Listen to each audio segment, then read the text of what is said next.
Welcome to Sneha TV. Chandrababu గవర్నమెంట్లో ఒక మహిళని హోమ్ మినిస్టర్గా చేశారు. సో దాని గురించి మాట్లాడదాం. నమస్తే శ్రీనివాస్ వాలి గారు. నమస్తే అండి. ఇప్పుడు చంద్రబాబు గవర్నమెంట్లో ఒక మహిళని హోమ్ మినిస్టర్గా చేశారు.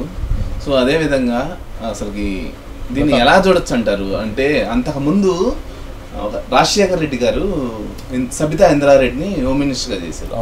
అదేవిధంగా జగన్మోహన్ రెడ్డి మహిళల్ని హోమ్ మినిస్టర్గా చేశారు. సో వాళ్ళిద్దరిని ఏమన్నా చంద్రబాబు గారు ఫాలో అవుతున్నారా అంటే దీన్ని ఎలా చూడొచ్చు? యాక్చువల్గా కంబైన్డ్ ఉన్నప్పుడు, ఆంధ్రప్రదేశ్ కంబైన్డ్గా ఉన్నప్పుడు తెలంగాణ వాళ్ళకి డిప్యూటీ సీఎం కానీ లేకపోతే హోమ్ మినిస్టర్ కానీ ఇవ్వాలి అనేది ఒకటి ఉంది. సో దాంట్లో భాగంగా అప్పుడు ఎక్కువ సీఎం అంటే డిప్యూటీ సీఎం లేనప్పుడు సందర్భంలో హోమ్ మినిస్టర్ వచ్చేసి తెలంగాణ వాళ్ళకే ఇచ్చేవాళ్ళు. అదేవిధంగా జానారెడ్డి గారిని ఇంద్రారెడ్డి గారికి సవితా గారు ఇంద్రారెడ్డి వాళ్ళ హస్బెండ్ కూడా హోమ్ మినిస్టర్గా చేశారు. తర్వాత దేవేంద్ర గౌడ్ గారు చేశారు. ఈ క్రమంలో సబితా ఇంద్రారెడ్డి గారిని ఎప్పుడైతే ఇంద్రారెడ్డి గారు చనిపోయిన తర్వాత సబితా ఇంద్రారెడ్డి గారు పాలిటిక్స్లోకి యాక్టివ్గా వచ్చేసి ఎమ్మెల్యేగా పోటీ చేసి గెలిచారు. అప్పుడు మొట్టమొదటిసారిగా మన ఉమ్మడి ఆంధ్రప్రదేశ్లో ఒక మహిళని హోమ్ మినిస్టర్గా చేయడం జరిగింది. సో అంటే అప్పుడు ఒక ఇది కూడా ఉండేది, ఎందుకంటే మహిళకి ఎక్కువగా ఎక్స్పీరియన్స్ లేనటువంటి సబితా ఇంద్రారెడ్డికి హోమ్ మినిస్టర్ ఇవ్వడం ద్వారా దాదాపుగా హోమ్ మినిస్ట్రీ కూడా సీఎం రాజశేఖర రెడ్డి చేతిలో ఉన్నట్టే అనేటువంటి ఒక విమర్శ కూడా వచ్చింది. సో ఆ తర్వాత దాన్ని ఒక విధంగా చెప్పంటే అదే కంటిన్యూ చేస్తూ కూడా హోమ్ మినిస్టర్ని అంతా అగ్రెసివ్గా లేనటువంటి వాళ్ళకి ఇవ్వడం అనేది జరుగుతూ వచ్చింది. అదే క్రమంలో వైఎస్ఆర్సీపీ గవర్నమెంట్లో కూడా సుచరితకి తర్వాత తానేటి వనితకి ఇవ్వడం జరిగింది. సో ఇప్పుడు మనం చూసుకున్నట్టయితే ఇప్పుడు ఉన్నటువంటి నలుగురు ఎవరైతే హోమ్ మినిస్టర్స్ ఉన్నారో వాళ్ళందరిలో కూడా ఇప్పుడు అనిత గారు ఉన్నారో అనిత గారు కొద్దిగా పవర్ఫుల్ అని చెప్పచ్చు. సో ఆ విధంగా ఇస్తూ వచ్చారు. వైఎస్ఆర్సీపీ ఇచ్చింది కాబట్టి ఇచ్చారు అని అనుకోవచ్చు. ఇంకోటి అంటే ఎస్సీ సామాజిక వర్గానికి సరైనటువంటి ప్రాధాన్యత ఇవ్వాలి, ఒక ఇంపార్టెన్స్ ఇవ్వాలి అనే ఉద్దేశంతో వైఎస్ఆర్సీపీ ఇచ్చారు. అదే సాంప్రదాయాన్ని కొనసాగిస్తూ చంద్రబాబు గారు కూడా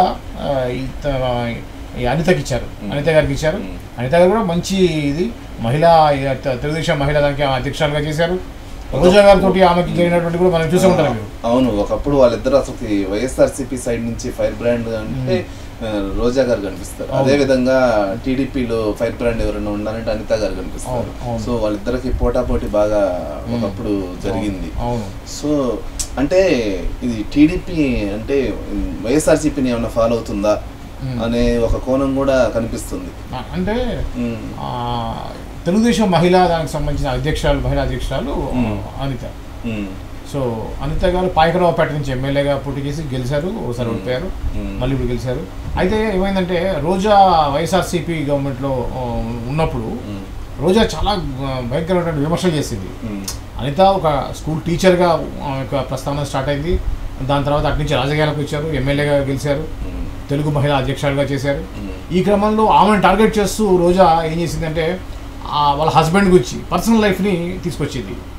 సో వాళ్ళ హస్బెండ్కి ఆమెకి పడకపోవటం, హస్బెండ్ మీద కేసు పెట్టడం, ఇవన్నీ పర్సనల్గా ఇష్యూస్ జరిగాయి.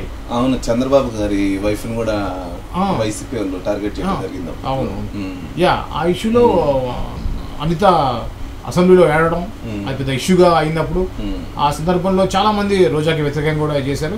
అయితే అప్పుడు వైఎస్ఆర్సీపీ గవర్నమెంట్ ఉన్న టైంలో కూడా తన చాలా అనిత చేశారు. అనిత తర్వాత ఆమె కేసులు పెట్టడం, ఎస్సీ మహిళ కావటం, సో పర్సనల్ విషయాలని మాట్లాడటం ద్వారా చేసిందని చెప్పేసి పరస్పర దాడులు జరిగాయి. అంటే మాటల దాడులు అయితే జరిగాయి. ఆ క్రమంలో ఇంకోటి మెయిన్గా ఏంటంటే ఎస్సీ మహిళకి ఇవ్వటం అనేది ఒకటి మెయిన్ చూసుకున్నారు. ఆ మహిళ ప్లస్ ఎస్సీ కొద్దిగా యాక్టివ్గా ఉండేటువంటి అనితకి హోమ్ మినిస్టర్ ఇచ్చారని చెప్పేసి చెప్పుకోవచ్చు. ఇది మంచి సంప్రదాయమే, ఒక మహిళకి మంచి గౌరవం ఇచ్చారని చెప్పి చెప్పుకోవచ్చు.